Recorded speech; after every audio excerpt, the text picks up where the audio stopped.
In this video, I'm going to be talking about a couple of rappers and their deaths. Now, Eazy-E, his death hit the rap world. Kind of like how the death of Tupac hit the rap world. Tupac's death hit his fans hard. And also Eazy-E's fans, his death hit his fans pretty hard as well.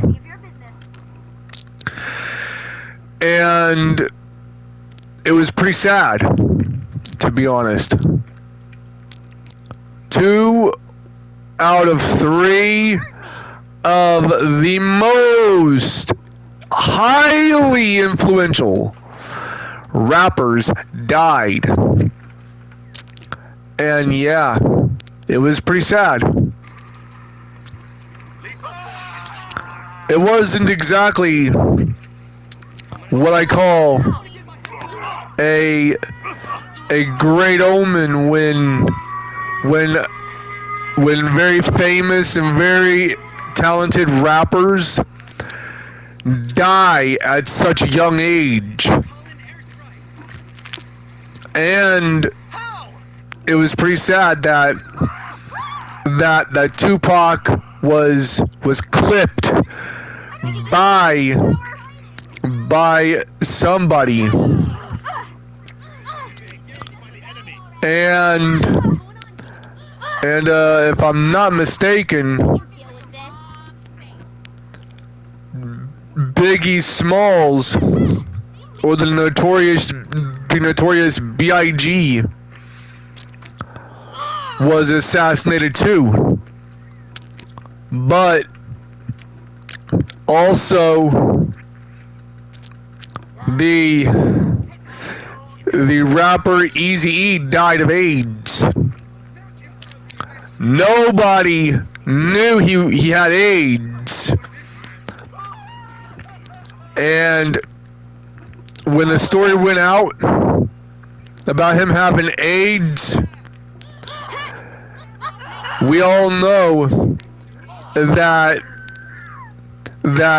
when he had AIDS, that's when the sunglasses thing started, actually. Eazy-E started wearing sunglasses right when he was told by his doctors that he had AIDS. And he wore sunglasses to hide the telling signs of him having AIDS back then. Because the AIDS epidemic amongst the black rappers were on the rise back then. And truth be told, a lot of rappers glorified relationship problems, they glorified drug use, they glorified constantly banging a bunch of women, and like they glorified gang violence, they glorified being greedy and wealthy, they glorified killing one another, and they glorified violence in their records. They even cursed in their records. And let's not forget, they also glorified abusing women. They glorified about pimping women out, and they glorified getting into gang turf wars. They glorified wearing jewelry, and they glorified being from a neighborhood or a street. They glorified being hard and aggressive. Like, seriously.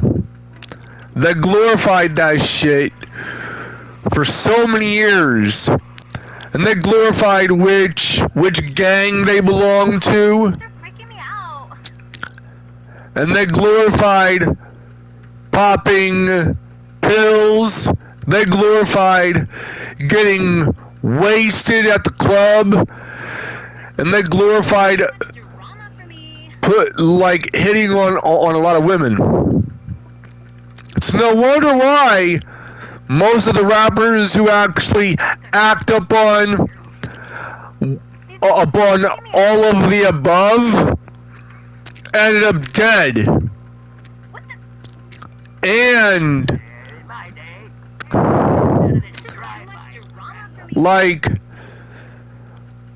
a lot of the gangster rappers, hardcore aggressive gangster rappers with hardcore and aggressive and violent messaging in their songs back when I was growing up was all about gang violence and being a gangbanger and glorified being a gangbanger and being in a chain gang with their homies, being in a ghetto-bound chain gang with them wearing golden chains hanging down, with their golden medallions hanging down from their necks, and fitting so much jewelry on their hands and wrists, along with some brass knucks, and outfitting their mouth with jewelry, and getting hopped up on drugs and alcohol, and glorifying murder in their messages, in their music. It's no wonder why a lot of gangster rappers died so young back then. And a lot of the gangster rappers were former thugs of street gangs back in the day. And yet when Tupac and Eazy-E and Biggie Smalls and 50 Cent and Snoop Dogg were prime examples of former gangbangers from the hood turned gangster rappers. They were prime examples.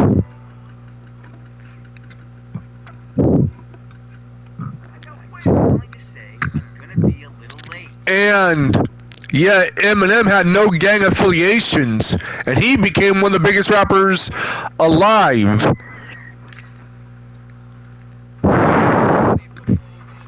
And I'm just saying, Tupac was killed because he predicted his own death. He was the first ever rapper who predicted his own death. And those predictions, they came true. He predicted his death months up to a year before he actually died. And lo and behold, his prediction came true. I can't say the same for Eazy-E because he had no prediction, and he did not predict his own death. He did not predict his own death like Tupac did. Tupac peeped game about his fate and knew his fate, but that still didn't change the fact that he was destined to die. He died. He predicted his own death. And with that being said, that is true. Eazy-E did not peep game on his fate like Tupac did. Tupac peeped game on his fate, and Tupac knew he was going to die, and he knew somebody was going to kill him months and a year in advance before he ever was killed or was to have died. He knew he was going to die and was going to be killed. He knew it. And with that being said, it is true. Nothing I'm saying in this video is a lie. Eazy-E's headstone is probably somewhere. And same with Tupac's headstone. And I wonder where they are buried at. They're probably buried in the same cemetery, same graveyard as each other. And probably right beside Biggie Smalls. Who knows? Rappers that are colossal giants in the music business are a dying breed anyways. You don't have any OG gangster rappers still making music. Virtually almost all of those motherfuckers retired from making music. And now we have clout rappers and mumble rappers. Bunch of softer than a baby's ass rappers in this day and age. Bunch of soft soy boy, softer than a baby's ass. Wannabe gangster rappers these days. A bunch of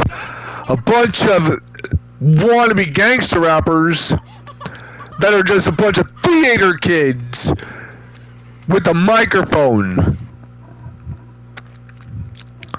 and instruments. Bunch of theater kids got a rap record label contract. And this is what happens when you have actual gangbangers turned gangster rappers end up being in fact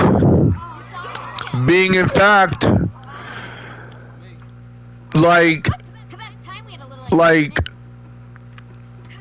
seriously, like you had actual gangbangers turned gangster rappers over time. Most of those dudes are older than shit. And most of those dudes are either dead or retired from the gangster rap music. And a lot of those modern gangster rappers are softer than shit. They're softer than a fucking baby's ass. They are a bunch of theater kids. A bunch of theater kids. But hey, what's gangster back in the day is a retro throwback and a blast from the past type of thing, and so retro.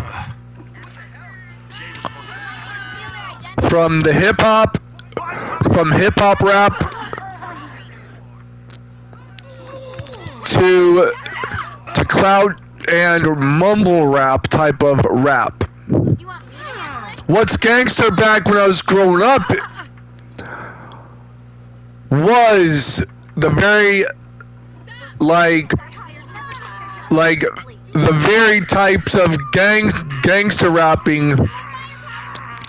And what was gangster about rap music back when I was growing up is totally played out. And what's gangster about rap these days is completely different. But Eazy-E and Tupac, their deaths ushered in a whole new generation and maybe future generations of rappers to come in. Who knows? I'm just saying.